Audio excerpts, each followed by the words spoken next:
Buenas tardes. Es para nosotros un placer estar en este espacio organizado por el Instituto de Investigaciones Estéticas y dirigido también por Francisca Neff, que fue la que le dio cuerpo a toda esta investigación. Para nosotros es un gusto estar aquí y hoy vamos a participar con la ponencia titulada Catalogación de los retablos de madera policromada del siglo XVII y XVIII de las capillas doctrineras del altiplano cundiboyacense. Con la llegada de los españoles a tierras americanas, el plan de adoctrinamiento se inició de manera expansiva por todo el territorio. De esta manera se configuró una organización del aula, del espacio, la cultura y la religión. Ya para mitad del siglo XVI, el ordenamiento del espacio en áreas urbanas giraba en torno a las plazas, las iglesias o capillas doctrineras, dependiendo del lugar en el que fueran erigidas. Es precisamente la última, el eje principal de la investigación en curso, capillas doctrineras de la región cundiboyacense, ornamentación, arquitectura y paisaje. Dentro del marco de la investigación ha tomado relevancia el estudio formal, iconográfico y estructural de los retablos mayores y menores que contienen las capillas, a saber, la Capilla Doctrinera de la Inmaculada Concepción, ubicada en el municipio de Icatá, la Capilla Doctrinera de Santa Lucía, en el municipio de Cucaita, la Capilla de la Inmaculada Concepción en Tópaga, la Capilla de San Isidro, ubicada en Chiquiza, y la Capilla de Santa Bárbara de Sora. 5 capillas doctrineras emplazadas en lugares lejanos de los centros artísticos del Nuevo Reino de Granada, Santa Fe y Tunja. Edificios que fueron construidos a finales del siglo XVI con el propósito de transmitir un mensaje religioso a los pueblos indígenas. En su interior, estos espacios religiosos albergan una riqueza ornamental donde los retablos de madera policromada e instalados a partir de la mitad del siglo XVII se alzan como objetos únicos que concentran expresiones tanto histórico-artísticas como técnicas y materiales, y que a su vez continúan siendo objetos de devoción y formando parte de la vida religiosa y social de las comunidades adyacentes. Dentro del área investigativa sobre los retablos de estas capillas doctrineras, hemos trabajado conjunto y simultáneamente un total de 27 retablos, de los cuales 5 pertenecen al grupo de los retablos mayores y 22 de los menores. Es decir que, en promedio, existen de 6 a 7 retablos por capilla doctrinera. A lo largo de esta ponencia estaremos hablando sobre las diferentes exploraciones que hemos abordado para lograr una catalogación minuciosa de los inmuebles. Aún así, cabe resaltar que estamos hablando de una investigación en curso, una investigación que por el momento está culminando su primera fase, la catalogación de los retablos mayores y menores de las capillas anteriormente mencionadas. De manera práctica, hemos seleccionado 5 retablos para que ustedes, queridos oyentes, puedan tener un panorama del trabajo que hemos venido haciendo por más de un año en la primera etapa de la investigación. En primera instancia hablaremos acerca de las aproximaciones formales y analíticas que tuvimos frente a los retablos mayores, para dar paso, por medio de una breve observación preliminar, a ciertas anomalías y puntos en común que tienen los retablos en la región cundiboyacense de los siglos XVII y XVIII. Posteriormente, hemos de centrarnos en el repaso estilístico y iconográfico de 3 retablos menores, poniendo en discusión la diversidad de sus formas y tallados. Gracias a la comparación y categorización simultánea de los retablos mayores y menores, ha surgido la necesidad de construir una pieza técnica que permita la catalogación de los retablos. Todo esto con el apoyo de referentes y trabajos anteriores que han incursionado en estos temas. De este proceso hablaremos en la última fase de la ponencia. Sin más, queremos recalcar el objetivo de nuestra investigación: poner a disposición del público en general un instrumento que permita registrar, clasificar e inventariar estos inmuebles tan particulares y poco atendidos del territorio colombiano. Alejados de los centros artísticos, los retablos mayores de las capillas doctrineras Santa Bárbara de Sora y Santa Lucía de Cucaita se imponen ante nosotros como objetos cargados de poder simbólico gracias a la imagen incipiente que producen. Por un lado, las columnas, pilastras, frisos, nichos y demás son la consecuencia de una construcción formal del inmueble. Por el otro, encontramos algo oculto, algo que simplemente esconde la fuerza de sus soportes para mantener tales estructuras. Anclado al muro o con retículas estructurales de madera, los retablos que observamos aquí son la materialización de saberes en diálogos. Diálogos que hasta el momento continúan enlazados. El retablo mayor de Sora está dedicado a Santa Bárbara, misma que se encuentra representada en una pintura al óleo coronando la estructura como único elemento legible del ático. A diferencia de los vastos y monumentales retablos que se pueden encontrar en Tunja o Bogotá, como el retablo de Santa Clara o el de San Francisco, los retablos mayores de las capillas doctrineras no poseen más de 6 metros de altura y 5 metros de ancho. Arquitectónicamente y estructuralmente estamos hablando de otra escala. El retablo de Santa Bárbara, compuesto por 5 calles y 2 cuerpos, mantiene una congruencia formal y estilística con los retablos mayores de las demás capillas doctrineras. Si bien poseen diferencias y variaciones, la época de construcción, aproximadamente mediados del siglo XVII, permite una consonancia en sus formas. No obstante, ha de ser muy particular el retablo dedicado a Santa Lucía en la capilla doctrinera de Cucaita. Con este ejemplar nos damos cuenta que la ornamentación en bajo relieve es la que toma la relevancia en la imagen del retablo.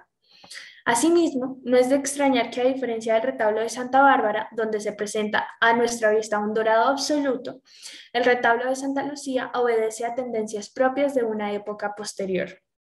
En suma, la robustez de su ornamentación junto con la policromía de la misma nos permite inferir que este es el único del grupo de los retablos mayores que fue construido a inicios del siglo XVIII.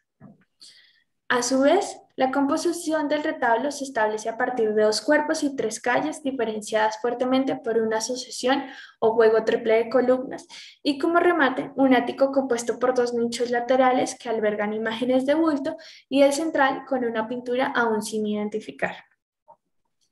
La ornamentación del retablo de Santa Lucía da cuenta de un tallado parejo, pero otorgándole especial énfasis a las columnas, que como veremos en la imagen, poseen un capitel de estilo corintio y un fuste completamente tallado con motivos naturales, entre ellos racimos de uvas y hojas de acanto.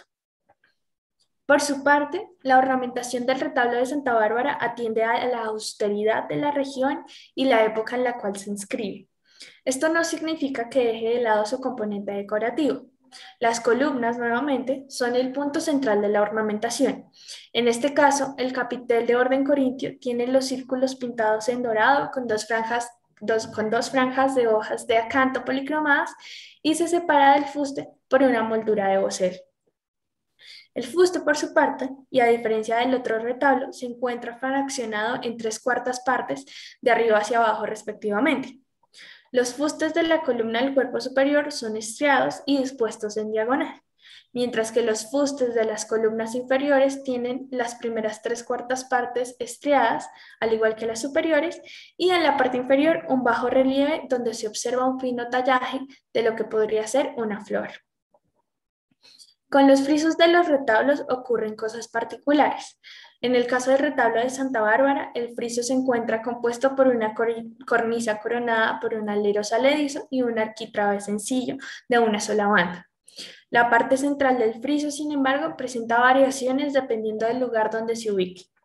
El friso inferior está compuesto por una banda ornamental de volutas en bajo relieve, mientras que el superior posee una cadena de círculos en bajo relieve.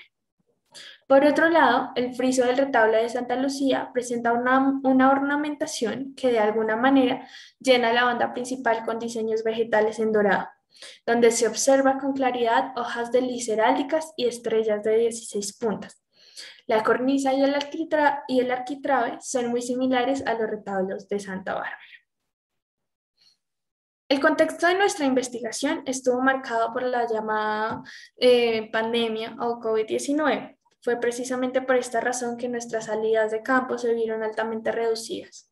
No obstante, a inicios de marzo tuvimos la oportunidad de visitar el municipio de Sora, donde amablemente se nos abrieron las puertas a la capilla doctrinera. Gracias a esta salida de campo pudimos registrar con algo más de detenimiento la configuración estructural del retablo de Santa Bárbara. Aunque el acceso fue limitado, las imágenes nos permitieron determinar que el retablo posee 2 estructuras que trabajan en conjunto. Por un lado, una estructura dependiente que liga el retablo al muro por medio de tirantes y tensores y que a su vez utiliza al menos 3 variaciones diferentes de juntas y ensambles. La junta de tope, que permite la continuidad de los tirantes, la junta pasante, que une dos elementos del mismo tipo, y el ensamble, que es ante todo una conexión para elementos estructurales de poca envergadura. La segunda estructura, a su vez, es la denominada autoportante o estructura de sostén, que es en sí el cuerpo del retablo, que además configura la forma de este, es decir, columnas, tableros y listones. De igual modo, si se observa detenidamente la composición formal del retablo, nos daremos cuenta que este tiene ciertas particularidades en su composición, especialmente en las calles laterales, que al detenernos en ellas, nos daremos cuenta que fueron partes que se adicionaron y que pertenecieron probablemente a un retablo menor despedazado. Sobre los retablos mayores podemos decir que, si bien en comparación con otros retablos de mayor envergadura, estos aparentemente parecen ser sencillos, austeros y poco innovadores en su constitución formal y estructural, al mirarlos y contrastarlos con retablos de su misma envergadura, sabremos que cuentan con un sinfín de características y atributos que los hacen a cada uno de ellos únicos en su género. Ahora bien, en cuanto a la aproximación a los conjuntos retablistas laterales de la capilla de doctrineras de la región cundiboyacense, podemos decir que escrutar el grupo de piezas laterales estima no solo el análisis particular referente a cada uno de los retablos menores que habitan las 6 capillas doctrineras contempladas en el proyecto, es de considerar además las posibilidades discursivas que en conjunto las piezas asentadas en su lugar de función han cumplido y desarrollado en la actualidad. La inspección inicia por determinar y clasificar tanto los aspectos estructurales como los simbólicos, ya que un factor que a primera vista resultará evidente y predominante es la diversidad formal que se reúne en este complejo seglar. La capilla de la Inmaculada Concepción de Oicatá contiene un conjunto retablista conformado por 6 mobiliarios laterales dispuestos a lo largo de la única nave que da forma al recinto sacro. Por la izquierda, del nártex hacia el presbítero, en primer lugar, se ubica el retablo ofrendado a las benditas almas, seguido el retablo de la Virgen del Rosario y terminado el ala con el retablo en honor a la Virgen de Oicatá. Por el costado derecho y en la misma dirección de descripción se ubica el retablo de Santa Catarina, seguido el retablo de Jesús Nazareno y culminando este costado con el retablo conferido a la imagen de la crucifixión. De este grupo mobiliario se destacan en conjunto la diversidad estilística que bien puede representarse en 3 casos específicos. El retablo de la Virgen del Rosario es una estructura de calle que da cuerpo al único tablero que contiene la imagen a la que da nombre su retablo. Una pintura con la representación de la Virgen a cuyos pies reposan Santo Domingo a un costado y San Francisco de Asís al otro, finalizando en un ático en punta con cruz en medio y remates triangulares a los costados, que rematen un par de pilastras que enmarcan la pintura y conectan con el sotobán, cuyo frontón porta un monograma emblemático de la Virgen. El ornato que reviste el mobiliario se encuentra inmerso entre policromías con predominancia roja y detalles verdes con dorados, cuyos motivos hacen referencia a formas evocativas de acantos, mediosoles, piñas y racimos de uvas. En segunda instancia, tenemos el retablo de la Virgen de Oicatá. Sobre un austero y asincrónico sotobanco de concreto, reposa un banco cuyo friso está dividido por el número de calles y ornamentados con motivos fitomorfos en cenepa, siendo este la base de 3 calles, un cuerpo y un ático pictórico de remate triangular con frontón partido. En medio de la composición mobiliaria se encuentra el tablero que porta la pintura de advocación de la Virgen de Oicatá, cuya imagen posee aplicas de detalles en plata, en la medialuna, cuello, mangas, coronas y flores. En la parte superior del marco se encuentra una cenefa tablereada por hojas. A sus costados se encuentran 2 pequeñas imágenes de bulto en sendos nichos. A la izquierda, una pequeña representación de la Virgen del Rosario y a la derecha, la imagen de Santa Lucía. Se especula que ninguna de estas son originales. Se presume que originalmente se encontraba a la izquierda una representación de Santa Bárbara. Las entrecalles se hallan ocupadas por columnas de fuste revestido por motivos fitomorfos que conducen el remate en donde se encuentra la pintura de la advocación de la Virgen de Chiquinquirá, quien a sus costados es acompañada por San Antonio de Padua y San Andrés. Las 3 portan aplicas de corona aparentemente de plata. El cuadro se encuentra enmarcado por 2 columnas tritóstilas con fuste labrado.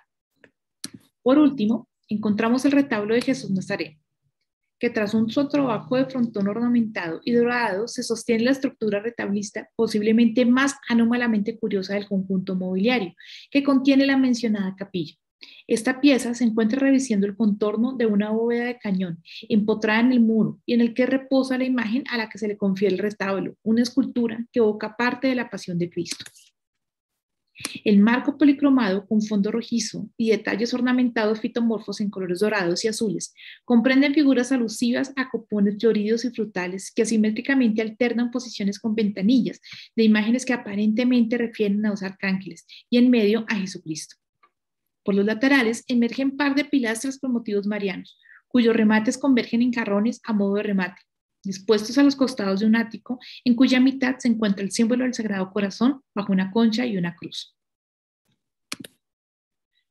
La investigación en curso, cuyo propósito establece en la catalogación de elementos retablistas de las capillas doctrineras, se encuentra enmarcado en un proceso orgánico de estructuración que aborda diversos estados tanto de organización como de tratamiento y clasificación de información de archivo y resultados arrojados, que conforme a la marcha y situaciones alternas han demarcado el curso de nuestra investigación. Procurando iniciar la examinación de las piezas restablísticas, acudimos en primera instancia a la revelación del archivo de imágenes, obtenidas en previas salidas de campo a lugares de estudio, cuyo propósito inicial correspondía al ejercicio de rastreo e inspección de las pinturas murales contenidas en las capillas. A este momento, sobreviene la primera conclusión, y es la necesidad de estipular el formato de registro visual de los elementos, ya que las imágenes obtenidas carecen de calidad formal, compositiva y o visual, dificultando la revisión exhaustiva de los propósitos investigativos, reconociendo entonces como primer factor a esclarecer el establecimiento de convenciones para tomar fotografías con miras a posteriores abordajes en territorio y rumbo a una futura catalogación de las piezas mobiliarias. Una vez organizado y separado el material visual, de acuerdo a los grupos de estudios, retablos mayores y menores, procedimos a la revisión visual con antesala al análisis que se pretende realizar, es decir, esclarecer los aspectos básicos estructurales, compositivos y ornamentales de los inmuebles.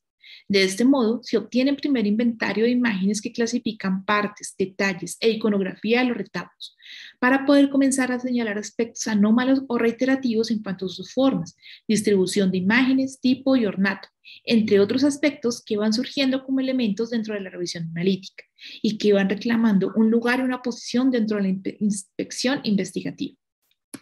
Se identifica entonces la necesidad de recurrir a instrumentos de consigna informativa que faciliten la organización tanto de los aspectos observados como de los que se van identificando. De este modo, bajo la orientación y referencia de propuestas que buscan el establecimiento de propósitos similares como el de Ana María Logreira, con el estudio de la retablística de la Iglesia de San Ignacio de Loyola en Bogotá, Colombia, o el de Natalia Cano con el trabajo hecho sobre el exconvento de San Francisco de Tapeyanco, se inició el diseño de una ficha catalogadora con la que se plantea en primera instancia establecer un registro inventariado de los elementos constitutivos de la estructura, tales como el soporte, la composición, el método de anclaje, así como el reconocimiento exhaustivo y riguroso de su morfología, determinando las diferencias formales, estéticas y discursivas. En segundo orden, este instrumento permite identificar, describir y clasificar los rasgos formales que se asocian a motivos ornamentales, locales o pertenecientes a la tradición de la imaginería occidental, lo que permite a partir de la revisión analítica y su natural comparación, hacer una lectura de eventuales discursos cifrados que determinan un orden estético. En síntesis, con la ayuda del instrumento o ficha de carácter gráfico, fotográfico y escrito, podemos tener una primera caracterización de esta retablística, así como posibilidad la incorporación de otros retablos de la región que fundamenten la existencia de un sistema artístico de altiplano cundiboyacense. Finalmente, que este instrumento sea utilizado para catalogación de otros retablos que aún estén sin inventariar y que a la hora de hacerlo, la ficha de catalogación se vaya ajustando y perfeccionando cada vez más. Gracias por su atención.